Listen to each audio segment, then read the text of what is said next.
this coming week we will see our parades going off peacefully. Easter Monday, the apprentice boys will march in this city. On Tuesday, the juniors will go to Larne. I hope that we have peaceful demonstrations and show the world that we are true Orange men, we are true Protestants, we believe in freedom, civil and religious liberty for all, special privileges for none. I now hand over to Chris McGimpsey of the Ulster Unionist Party to speak Thanks very today. much, Geordie. Sorry it's a bit windy and blowing my hair, which is a problem that George doesn't have. Can I thank the committee for inviting me here today to speak to you. This is such a crucial issue. We all know the IRA were militarily defeated, but they keep their war going, and their war is going against our culture, our heretics, and our political institutions. And they will not stop. They will keep it going. The Ardoyne brethren and Lloyd and bands did not get back last 12. They have not had a dignified return to their homes yet. And we must continue to support those brethren to ensure that they do get an opportunity to return with dignity. And that's what this is all about. And these protests commenced because a group of women and men decided that they were not going to let this go any further and set up the peace camp. And this is an issue we cannot let go. If we saw it in the Lower Ormo, Garranky Road, Newtown, Butler, Derby, Dunloy, Londonderry, it will continue. It will continue because they wanted to continue, and because we have an administration which is afraid to stand up to lawbreakers. You know, we're standing here today, and the police are all around us. I've always been very supportive of the police. PS and I are here today. 3 hours ago, there was a dissident IRA parade in Ardoyne. There wasn't a pier in sight.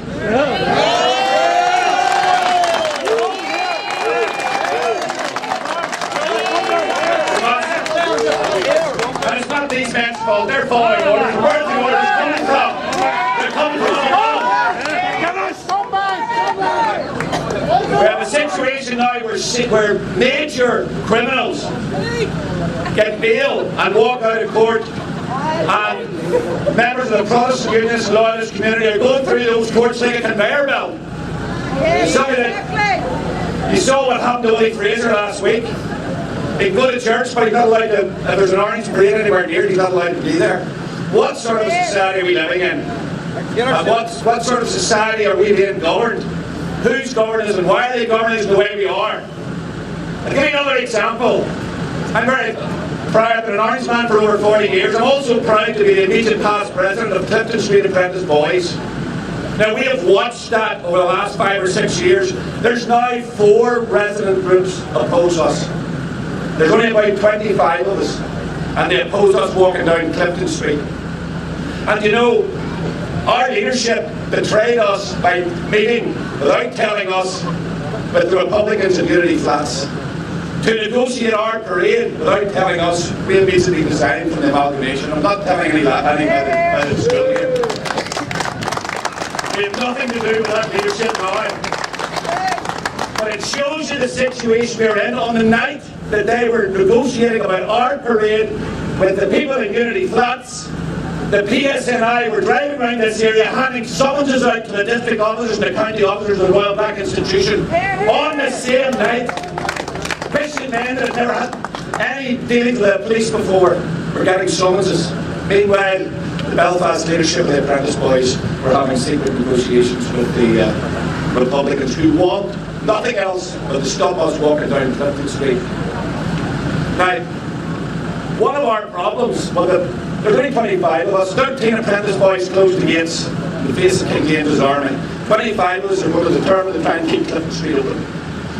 But one of our problems, of course, is we're not getting the members in to the lodges, with some exceptions, or the Apprentice Boys clubs.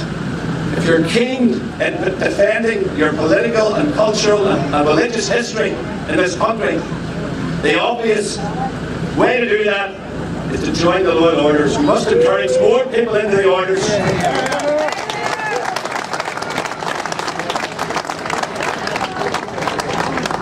And we must ensure that our rights are upheld. We're not trying to take rights from anybody else, as Geordie Chitty said a while ago, but we must ensure that our rights are upheld. Now, it's an honour for me to be here today. I suspect the way things are going from what we hear in Ardoyne, the Provies are moving their forces down to Unity. We're now confronted by the New Lodge Friends of Carrickhill. What has it got to do with our parade? The New Lodge Friends of Carrickhill. And so that's the next one. Irrespective of what happens here, eventually I'm confident eventually our brand will get back to Ardoyne and the Ballystone. Whether we do or not, the next one will be to stop us on Clifton Street. And we're determined that they won't. And with your support and help, we can ensure that they don't succeed. Because we're losing everything in this city. We're now in a society where the Protestant Unionist and Loyalist community is suffering. They're being treated like second-class citizens, not only by the police and the courts, but by the whole government. Meanwhile, the wrongdoers, the people who destroyed this country for 40 years with their bombs and their bullets, are being taken by the hand. Yes, yes.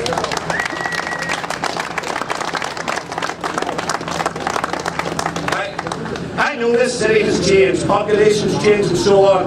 I'm bound to know that. My mother was born and reared in the New Lodge Road and very proud of it. But the New Lodge Road 80, 90 years ago was an area where Protestants were safe. One of the reasons they don't want the Orangemen up that road is because Orangemen are identifiably Protestant. It's a pure sectarian hatred. But if you lived in Flute, would you let your wee boy wear a Rangers top live across the shop for a pack of sweeties? You did, you'd need your head examined, because you'd be identified as a Protestant. And that's really the root of this. Now, unless the community which has rallied here, and well done to the community, could have been left to the leadership of the Loyal Orders, I'll be honest, I don't think we'd be standing here today, and I don't think the brethren would have a hope of hell getting up that road.